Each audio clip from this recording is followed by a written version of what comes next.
പുഴയിൽ നിന്ന് കുട്ടിയുടെ വസ്ത്രങ്ങൾ കണ്ടെത്തി. മരണത്തിൽ കരാട്ടെ പരിശീലകനെ അറസ്റ്റ് ചെയ്തിട്ടുണ്ട്. വി സിദ്ദിഖ് അലിക്കെതിരെ പോക്സോ വകുപ്പുകളാണ് ചുമത്തിയിട്ടുള്ളത്. വിവരങ്ങളുമായി മലപ്പുറത്ത് നിന്ന് സമീർ ബിൻ കരീം ചേരുന്നുണ്ട്. സമീർ, ഇയാൾക്കെതിരെ കേസെടുക്കാൻ ഇയാളെ അറസ്റ്റ് ചെയ്യാനുള്ള ഒരു കാരണം എന്താണ്? കാര്യം തുടക്കം മുതൽ ഒരു ദുരൂഹതയുണ്ട് ഈ കാര്യത്തിൽ. സ്മിത, ഈ 17 വയസ്സുകാരുടെ മൃതദേഹം പുഴയിൽ കണ്ടെത്തിയതിന് പിന്നാലെ ഈ പെൺകുട്ടിയുടെ കുടുംബം പോലീസിൽ പരാതി നൽകിയിരുന്നു. ഈ പരാതിയിൽ പറഞ്ഞത് പ്രകാരമായിരുന്നു, അതായത് കരാട്ടെ പഠിപ്പിക്കുന്ന സമയത്ത് കരാട്ടെ പരിശീലകനായിട്ടുള്ള ഈ സിദ്ദിഖ് അലി എന്ന് പറയുന്നയാൾ ഈ പെൺകുട്ടിയെ ലൈംഗിക പീഡനത്തിന് ഇരയാക്കിയിരുന്നു. ഇക്കാര്യത്തിൽ കുട്ടി മാനസിക സമ്മർദ്ദവും നേരിട്ട ഒരു സാഹചര്യം ഉണ്ടായിരുന്നു. അതുകൊണ്ട് സിദ്ദിഖ് അലിയാണ് ഈ മരണത്തിന് കാരണമെന്ന് ചൂണ്ടിക്കാട്ടി പെൺകുട്ടിയുടെ കുടുംബം വാഴക്കാട് പോലീസിനെ സമീപിച്ചു. തുടർന്ന് ഇന്നലെ രാത്രിയോടുകൂടി ഇയാളെ കസ്റ്റഡിയിലെടുക്കുകയും പിന്നീട് പോലീസ് അറസ്റ്റ് ചെയ്യുകയുമാണ് ഉണ്ടായത് എന്നുള്ളതാണ് വളരെ പ്രധാനപ്പെട്ടതായിട്ടുള്ള കാര്യം. ഇയാൾക്കെതിരെ നിലവിൽ പോക്സോ വകുപ്പ് പ്രകാരമുള്ള കുറ്റങ്ങളാണ് നിലവിൽ പോലീസ് ചുമത്തിയിരിക്കുന്നത്.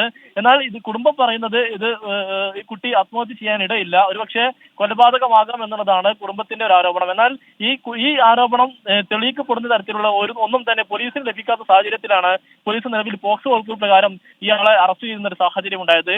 ഇക്കഴിഞ്ഞ തിങ്കളാഴ്ചയാണ് രാത്രി 8 മണിയോട് കൂടി ഈ കുട്ടിയുടെ മൃതദേഹം ചാലിയാർ പുഴയിൽ കാണുന്ന ഒരു സാഹചര്യം ഉണ്ടായത്. അന്ന് ഈ ശരീരത്തിൽ വസ്ത്രങ്ങളൊന്നും തന്നെ ഉണ്ടായിരുന്നില്ല എന്നുള്ളതാണ് ദൃക്സാക്ഷികൾ ഒപ്പം തന്നെ വ്യക്തമാക്കുന്നത്. പിന്നീട് ഇന്ന് ഇതുമായി ബന്ധപ്പെട്ട് മുങ്ങൽ വിദഗ്ധർ അടക്കമുള്ളവർ സംഭവ സ്ഥലത്തെത്തി പരിശോധന നടത്തിയപ്പോൾ പെൺകുട്ടി അന്ന് ധരിച്ചിരുന്ന വസ്ത്രം ഇന്ന് ഈ പെൺകുട്ടിയെ ബോഡി കിട്ടിയ സ്ഥലത്തിന് സമീപത്തിൽ നിന്ന് കണ്ടെത്തുന്ന ഒരു സാഹചര്യം ഉണ്ടായിട്ടുണ്ട്.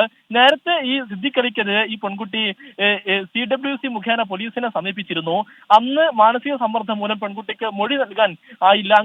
അങ്ങനെ ഈ സംഭവം നീണ്ടുപോവുകയായിരുന്നു. അതിനിടയിൽ ഈ കുടുംബം ഈ പ്രതിക്കെതിരെ നിയമപരമായി നീങ്ങാനുള്ള ഒരുക്കങ്ങൾക്കിടയിലാണ് ഈ പെൺകുട്ടിയെ മരിച്ച നിലയിൽ കാണുന്ന ഒരു സാഹചര്യം ഉണ്ടായത്. സ്മിത, എടവണ്ണപ്പാറയിലെ പെൺകുട്ടിയുടെ മരണത്തിൽ കരാട്ടെ പരിശീലകനെ ഇപ്പോൾ അറസ്റ്റ് ചെയ്തിട്ടുണ്ട്. വി സിദ്ദിഖ് അലി എന്ന ഈ കരാട്ടെ പരിശീലകനെതിരെ പോക്സോ വകുപ്പുകളാണ് ഇപ്പോൾ ചുമത്തിയിട്ടുള്ളത്. സമീർ ബിൻ കരീം വിവരങ്ങൾ നൽകുകയായിരുന്നു മലപ്പുറത്തു നിന്ന്.